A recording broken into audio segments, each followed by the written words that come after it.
Hey, good morning, students. Let us start today the next module. And since so far we have studied the two modules and finished. So let us start the next module, module number 3.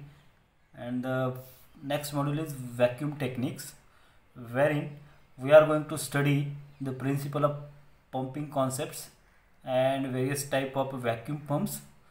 Like rotary pump, molecular drag pump, oil diffusion pump, cryogenic Gitter pump, titanium sublimation and sputter ion pump, etc. So this is the complete subtopics, or you can say syllabus of the module number 3. And let us try to understand how the vacuum pumps are classified. So the basis of the classification of the vacuum pump is the gas transfer and the gas entrapment within the pump. So based on the gas transfer, the vacuum pumps are classified into two types and called as positive displacement pumps and kinetic energy, or you can say the transfer of kinetic energy within the gases. So based on the positive displacement, the vacuum pumps are or I can say the examples of vacuum pumps based on the positive displacement are rotary pump, root pump, sliding vane and dry pumps. Sorry. And based on the kinetic energy transfer to the gas, the vacuum pumps are, the examples of the vacuum pump are oil diffusion pump, or you can say diffusion oil pump, turbomolecular pump and fluid entertainment pump. And based on sorry, and based on the gas entrapment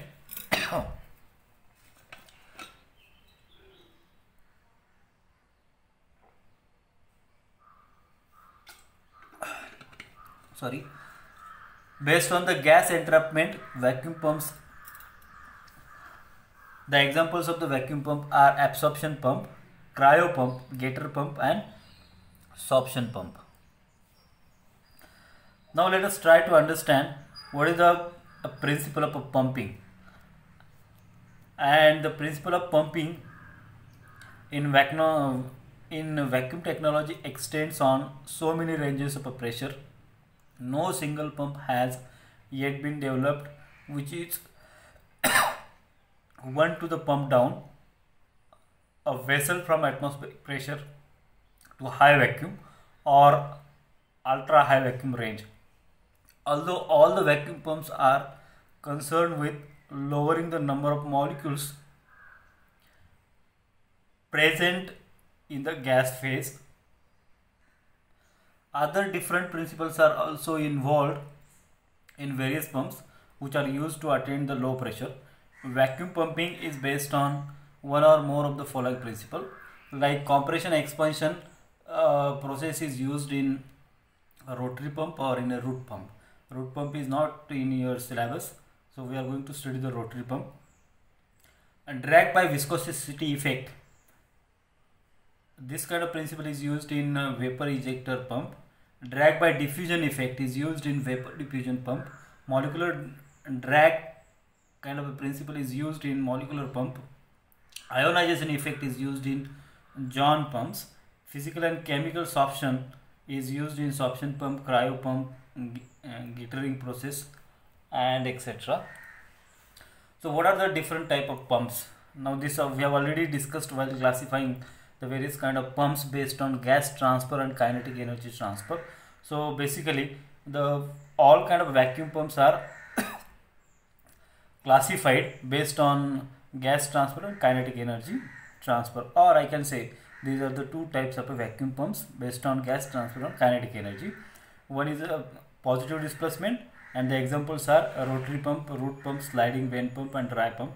Kinetic energy, based on the kinetic energy transfer to the gas, vacuum pumps are divided as the examples are diffusion oil pump, turbomolecular pump, fluid pump, and based on the entrapment of a gas, The examples of this kind of a vacuum pump are absorption pump, cryo pump, guitar pump and suction pump. Vacuum pumps are broadly divided into three classes.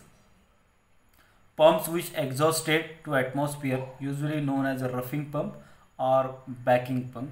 The removal of the atmospheric air from the system to some acceptable operating pressure is referred to as roughing out the system. The maintenance of the required low pressure at the outlet of another pump is referred as a backing. For example, mechanical rotary pump and rejectors are the typical roughing and backing pump. Pumps which exhaust put some atmospheric pressure required a backing pump to exhaust to the atmosphere. The example of this is a diffusion pump, a root pump, molecular pump, or you can say molecular drag pump. Pumps which immobilize the gases and vapor within the system requires no outlet. And the first kind of pump that we are going to study is the rotary pump. And what is the principle of this rotary pump? This rotary pump is working based on the principle of a gas transfer, isn't it? The vacuum pumps are broadly divided in three different classes, which we have already studied in earlier case. By using this rotary pump, we can achieve the vacuum up to 10 to the power minus 3 torr, and it is mostly used as a primary pump for backing and roughing the stages. It falls under the gas transfer category with positive displacement characteristic. Now carefully observe the diagram for this rotary pump, and by observing this diagram of the rotary pump, you can easily understand that it consists of the stationary parts like stator, moving part like a rotator assemble inside the chassis, moving component and eccentricity placed slotted rotor which turns inside the cylindrical stator spring loaded sliding vane are mounted in the slot of a rotor. This rotor is driven by an electrical motor at constant speed due to spring action. The rotor sliding vane are in continuous contact with the stator wall during the rotation. The rubbing action generates the huge amount of heat. The heat is dissipated by circulated coolant around the stator.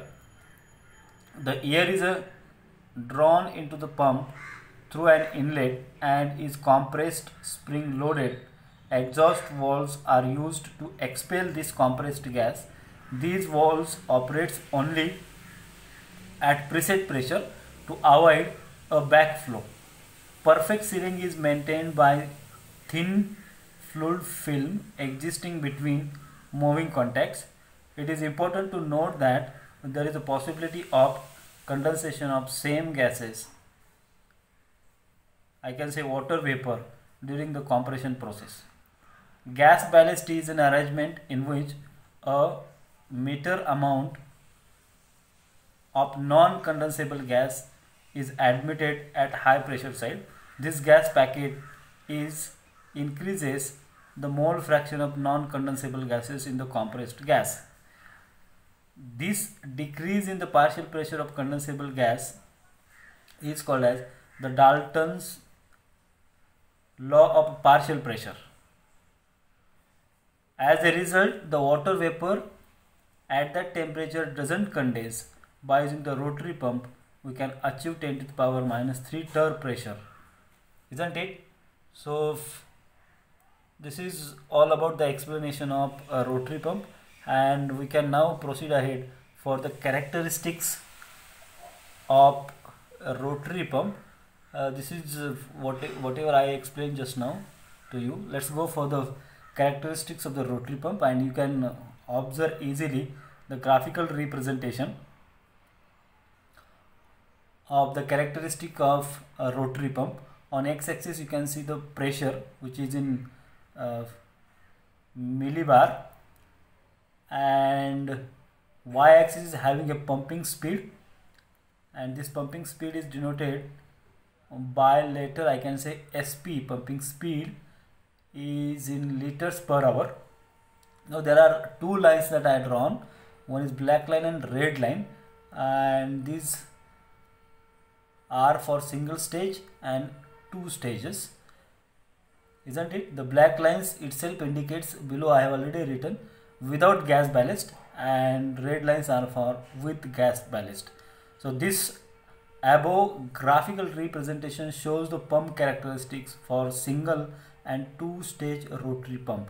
Single stage and two stage rotary pumps are again the two types of the rotary pump. The red and black lines corresponds to the pump with and without gas ballast, which already I have mentioned in the below the graph. So the red and black lines corresponds to the pump with and without gas ballast arrangement respectively. Two stage or multi-stage pumps are used to improve the performance and ultimate pressure of the system. So hope you have understood the rotary pump and the characteristics of rotary pump. Go through this explanation 2-3 times so that you can understand easily what is the rotary pump and how the rotary pump works. So let's go ahead and start the next kind of a pump, and it is called as oil diffusion pump, or you can say diffusion oil pump. And the principle of this oil diffusion pump is the transfer of kinetic energy, and it is operated with an oil of low vapor pressure. Now just observe this diagram for oil diffusion pump, and using this oil diffusion pump we can obtain a vacuum up to 10 to the power minus 6 torrs. Now see the graphic, the representation or schematic of this diagram. It contains a chimney. The chimney is nothing but a part from bottom above the heater to the top up to inlet, that is called as a chimney, and nozzle is mentioned in the diagram. Baffle, cold cap, cooling lines, or I can say the cooling coils. Cooling lines are also called as cooling coil, and heater is at the bottom. And this kind of a diffusion pumps are used when a high degree of vacuum in compression to rotary pump is needed. In this pump, kinetic energy or the momentum of the gas, I can say kinetic energy is nothing but momentum, is imparted to a gas molecules within the pump, and this momentum is used in expelling the gas molecules from the system, and thereby vacuum is created. As mentioned earlier, the diffusion pump, turbomolecular pump, and fluid entertained kind of a pumps are the types of this pump. It consists of a chamber housing oil vessel with a heater, a chimney, nozzle. On chamber's outer surface, the cooling coils, or I can say the cooling lines, carry waters, which carry the water, are wounded on the outer line. This kind of pumps are most effective when operated in free molecular regime. So in particle applications it is coupled with the backing pump. Now let us try to understand the working of the this pump, and this is what the discussion that I discussed now. So this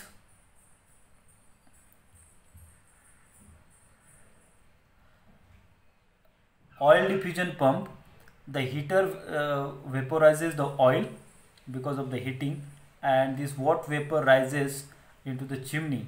The water vapors are deflected downwards by angular nozzle or a jet assembly mounted at the top of the chimney.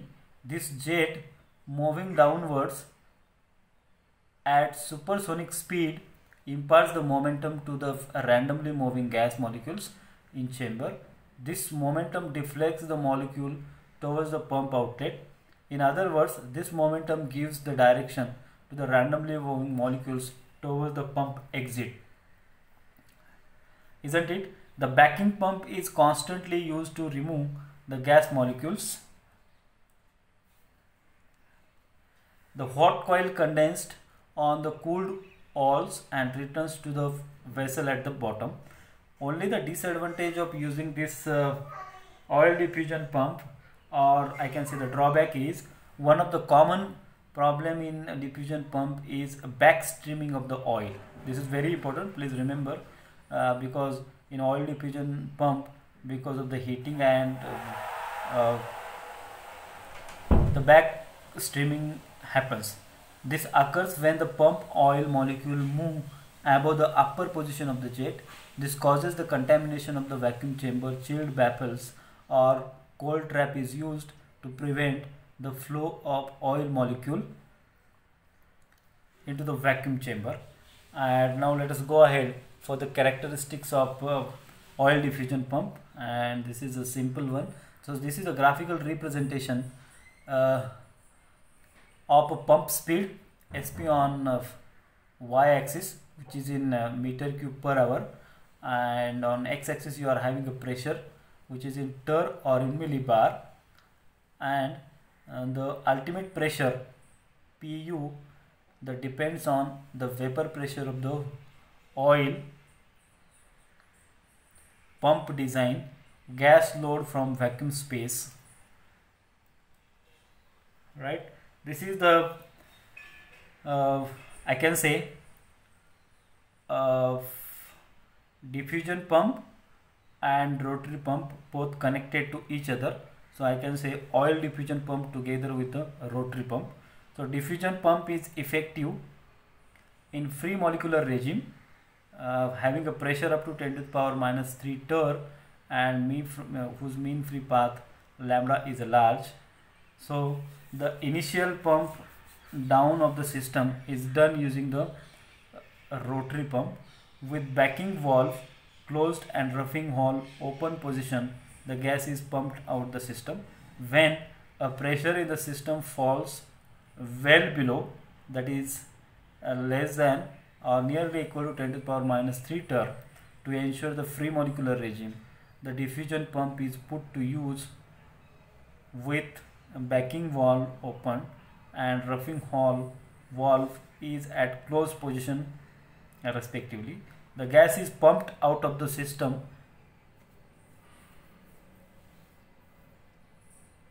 So hope you have understood the two kind of pumps, that is a rotary pump and oil diffusion pump, its working and characteristics,